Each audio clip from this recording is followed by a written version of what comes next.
Reforma política. Senadores buscam no plenário alternativas para financiar as campanhas eleitorais. Direito ao sorriso. Lei poderá incluir política nacional de saúde bucal no Sistema Único de Saúde. E multas mais pesadas poderão ser aplicadas a empresas que prejudicam o sistema financeiro. Hoje é segunda-feira, 28 de agosto, e esses são os destaques desta edição do Senado Notícias.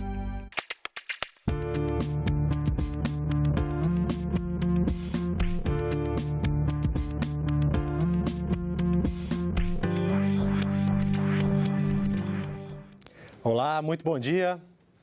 Como financiar as campanhas eleitorais de 2018? Esse é o desafio que o Congresso terá de responder até 30 de setembro deste ano. Na Câmara, os deputados votam amanhã a PEC que altera as regras para as eleições do ano que vem. E aqui no Senado, a busca é por soluções para o financiamento eleitoral. O presidente do Senado, Eunício Oliveira, já disse que não apoia o fundo eleitoral em análise na Câmara. Segundo ele, não é o momento para financiar campanhas com impacto no orçamento. Se tem que criar um fundo, por que não busquemos esse fundo nos dinheiros já existentes, gasto com a política? Programas eleitorais fora de hora, fundações de partido que podem dar sua contribuição, parlamentares que têm indicações de medidas de emendas para municípios dar sua contribuição. Então, é a política cortando na própria carne daqueles que fazem a política. O senador Ronaldo Caiado apresentou uma alternativa que o plenário vai analisar com urgência. A proposta é usar o dinheiro que o governo gasta hoje com a propaganda partidária no rádio e na TV. É uma campanha que será bem módica, é um valor hoje que o governo gasta em torno de mais ou menos 1 bilhão e 500 milhões de reais, acrescido daquilo que nós colocamos no projeto das multas, tá certo? Que os partidos são obrigados a pagar ao Tribunal Superior Eleitoral. Isso também seria revertido para este fundo.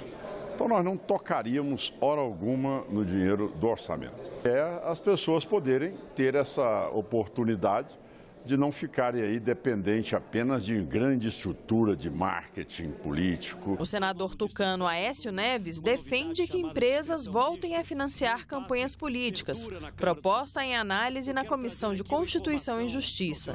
Mas ele acredita que, como essa possibilidade é polêmica e foi julgada inconstitucional, não seria aprovada a tempo para valer nas eleições do ano que vem. Na opinião dele, o projeto de Caiado é uma saída. A questão dos 3,6 bilhões de reais de recursos orçamentários, a meu ver, está absolutamente descartada, mas um fundo com receitas dessa desoneração ou com receitas também somadas a ela de emendas parlamentares pode ser um caminho transitório, porque eu acredito que para o futuro o financiamento privado em limites mais estreitos, onde não haja um monopólio de uma empresa sobre uma determinada candidatura, possa ser o caminho mais adequado. Mas muitos parlamentares são contra o projeto. Acaba com uma das principais conquistas da luta democrática no Brasil, que é o horário gratuito de TV. Tem que esperar a votação da Câmara. Eles estão discutindo a criação de um fundo público e esse fundo público depois vai ser decidido o valor na comissão de orçamento. Vai dizer de onde tira, de onde sai. Eu acho que pode sair aqui do Senado, pode sair de emenda parlamentar. Além das novas regras para fundos de campanha e para propaganda eleitoral, também pode ser votado em sessão plenária amanhã o projeto de lei do Senado que cria um procedimento menos burocrático para a renegociação do crédito rural. Também estão pautadas 3 propostas de emenda à Constituição. A PEC que cria o Simples Municipal para garantir um tratamento diferenciado para os pequenos municípios. A que transforma a carreira dos agentes penitenciários em uma carreira policial. E a PEC que proíbe a filiação partidária de integrantes da Justiça Eleitoral nos 2 anos anteriores à posse no cargo ou ao início do exercício da função. A Comissão de Constituição e Justiça pode retomar na quarta-feira a discussão sobre a adoção do voto distrital misto no lugar das eleições proporcionais. Vamos conversar, então, sobre a agenda das comissões desta semana com o repórter da Rádio Senado, Roberto Fragoso. Bom dia, Roberto. Bom dia, Tiago. Um bom dia para todos. A Comissão de Constituição e Justiça, além das propostas de emenda à Constituição que já tratavam dessas mudanças nas eleições de deputados federais, estaduais e vereadores, agora tem também na pauta um projeto de lei ordinário que trata desse tema, ou seja, um projeto que tem uma tramitação, uma análise muito mais simples e mais rápida que a de uma proposta de emenda à Constituição.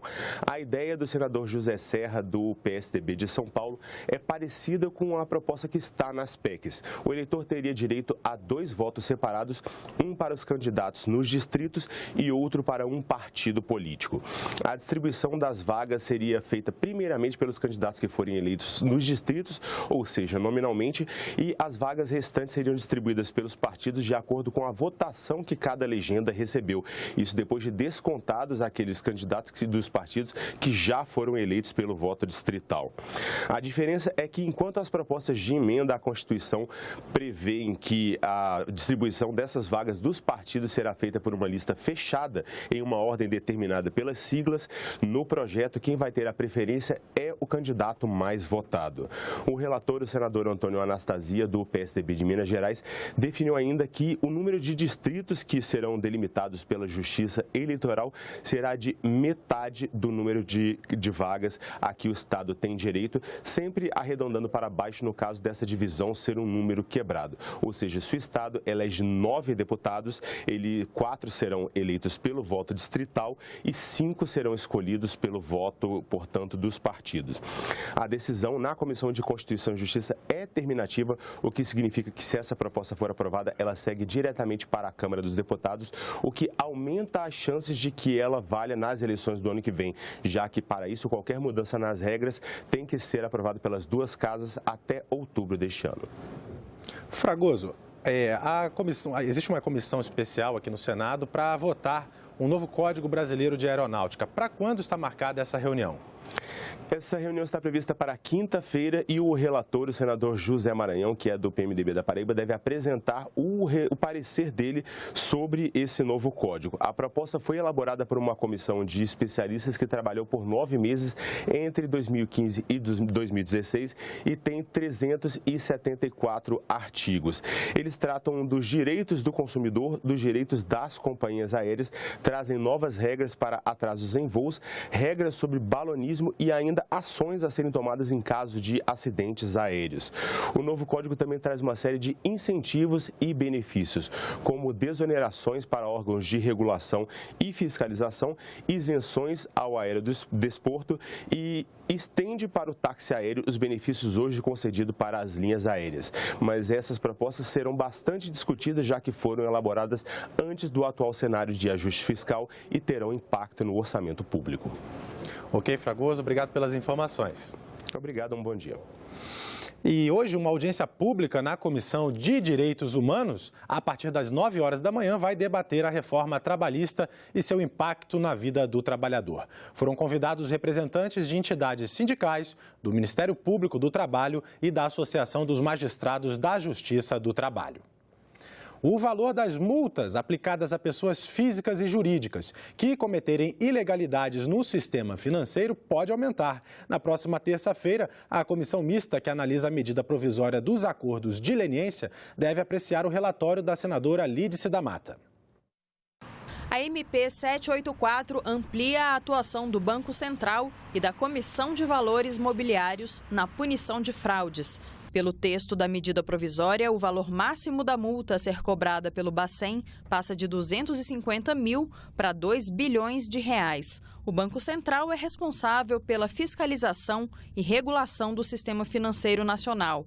Já o teto das multas aplicadas pela CVM, que atua no mercado de capitais, sobe de 500 mil para 500 milhões de reais. Isso mostra uma gradação maior para o Banco Central, uma flexibilidade maior para que o Banco Central possa exercer exatamente a sua atuação sancionadora e punitiva. Isso dá mais celeridade, mais condições e agilidade para que o Banco Central possa efetivamente punir quando houver necessidade de punir os infratores no âmbito do sistema financeiro nacional.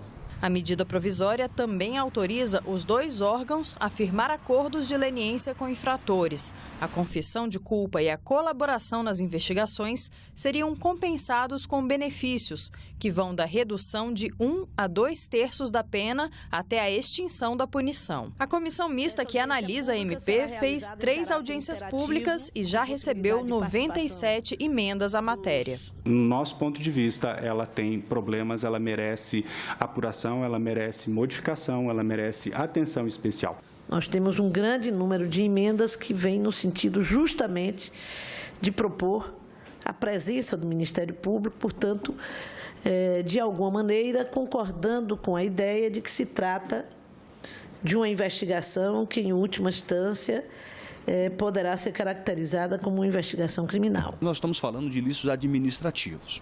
Se esses ilícitos são administrativos, no âmbito do Sistema Financeiro Nacional, a competência é do Banco Central.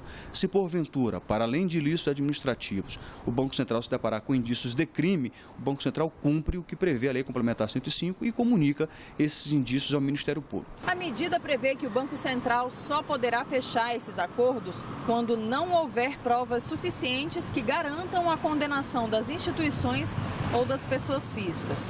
Além disso, no caso de descumprimento, o beneficiário não vai mais poder assinar novos acordos de leniência no prazo de 3 anos. A Política Nacional de Saúde Bucal pode ser incluída no Sistema Único de Saúde por lei. O Senado já aprovou, a decisão final agora cabe à Câmara dos Deputados. A saúde da boca faz parte da saúde como um todo. Com os devidos cuidados ao longo da vida, seria possível manter os dentes até a chegada da velhice. Mas, infelizmente, no Brasil, não é bem isso que acontece. A cada 4 pessoas no Brasil, isso lá em 2002, 2003, que tinham 60 anos de idade, a cada 4, 3 chegavam completamente sem dentes. 95% do tratamento de dor de dente, digamos assim, necessita de tratamento endodôntico, tratamento de canal. Né? Dor de dente, às vezes, é um alarme. O setor público não oferecia o tratamento de canal.